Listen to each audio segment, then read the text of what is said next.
ଆଜିର ଭିଡ଼ିଓରେ ଆମେ କଥା ହେବା OPSC PGTର ଯେଉଁ କଟ୍ ଅଫ୍ ମାର୍କକୁ ନେଇ ପିଲାମାନଙ୍କ ମଧ୍ୟରେ ବହୁତ ଡାଉଟ୍ ରହିଛି ସେ ସମ୍ପର୍କରେ ମୁଁ ଆପଣମାନଙ୍କ ସହିତ କଥା ହେବାକୁ ଯାଉଛି। ତ ଯଦି ପ୍ରଥମ ଥର ପାଇଁ ଚ୍ୟାନେଲକୁ ଆସିଛନ୍ତି ତାହେଲେ ସବସ୍କ୍ରାଇବ୍ କରନ୍ତୁ।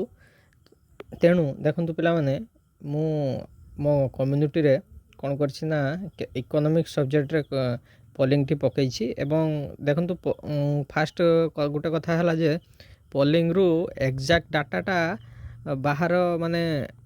ବାହାର ଡାଟାଠୁ ପାଖାପାଖି ଯଦି ଆମେ ତାକୁ ମିନିମାଇଜ୍ କରିବା, ଏରର୍ଟାକୁ ଯଦି ମିନିମାଇଜ୍ କରିବାକୁ ଚାହୁଁଛେ ତାହେଲେ ଆମେ କ'ଣ କରିପାରୁଛୁ ନା ଏଠି ଆମେ ଯେଉଁ ଗୋଟେ ଅପସନ୍ ଆମେ ଏଡ଼୍ କରିଛୁ, ଯାହାକୁ କୁହନ୍ତି ଆମର କେବଳ ପୋଲିଂ ଦେଖିବା ପାଇଁ ଯେଉଁ ଅପସନ୍ଟି ଅଛି, ମୁଁ ସେଇ ଅପସନ୍ଟି ଏଡ଼୍ କରିଛି। କାହିଁକିନା କିଛି ପିଲା ଅଛନ୍ତି ପ୍ରାୟତଃ ମ୍ୟାକ୍ସିମମ୍ କ'ଣ କରନ୍ତି ନା ଯେତେବେଳେ କୌଣସି ଗୋଟେ ପୋଲିଂ ସାମ୍ନାକୁ ଆସେ ତ ସେମାନେ କ୍ଲିକ୍ କରନ୍ତି ଯେ କେଉଁ ଜାଗାରେ କେତେ ପୋଲିଂ ହେଉଛି।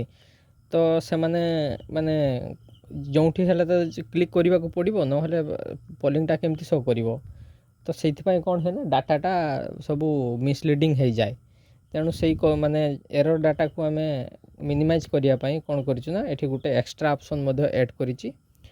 ତ ତେଣୁ ଯେହେତୁ ଏବେ ମୁଁ କିଛି କଟ୍ ଅଫ୍ କିଛି କହୁନାହିଁ, କାହିଁକିନା ଦେଖନ୍ତୁ ଆମ ପାଖରେ ଭୋଟିଂ ହିଁ ବା ସ୍ୟାମ୍ପୁଲ୍ ସାଇଜ୍ ହିଁ ବହୁତ କମ୍ ଅଛି।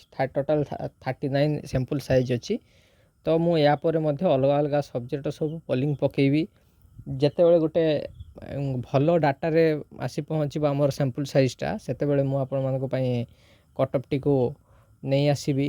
ତ ତେଣୁ ଆପଣମାନଙ୍କୁ ରିକ୍ୱେଷ୍ଟ, ଆପଣମାନେ ଚ୍ୟାନେଲର ଯେଉଁ ସବୁ ପୋଲିଂ ଦିଆଯାଉଛି ଯେଉଁ ସବୁ ସବଜେକ୍ଟର, ସେଇ ସବୁ ସବଜେକ୍ଟରେ ପୋଲିଂରେ ଆସିକି ପାର୍ଟିସିପେଟ୍ କରନ୍ତୁ। ଏବଂ ହଁ, ଜେନୁଇନ୍ ଆପଣଙ୍କର ମାର୍କଟିକୁ ସେୟାର କରିବାକୁ ଚେଷ୍ଟା କରନ୍ତୁ।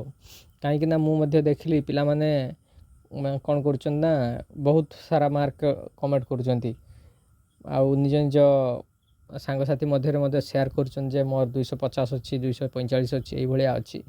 ତ ତେଣୁ ଆମେ ଡାଟା କଲେକ୍ସନ୍ ପାଇଁ ଏଇ ମିଡ଼ିୟମଟିକୁ ନେଇଛୁ। ଯଦି ଆପଣମାନେ ଚାହୁଁଛନ୍ତି ତାହେଲେ ପାର୍ଟିସିପେଟ୍ କରନ୍ତୁ। ମୁଁ ମଧ୍ୟ ଅଲଗା ଅଲଗା ସବଜେକ୍ଟର ପୋଲିଂ କରିସାରିଛି। ଓକେ, ରହୁଛି, ଧନ୍ୟବାଦ।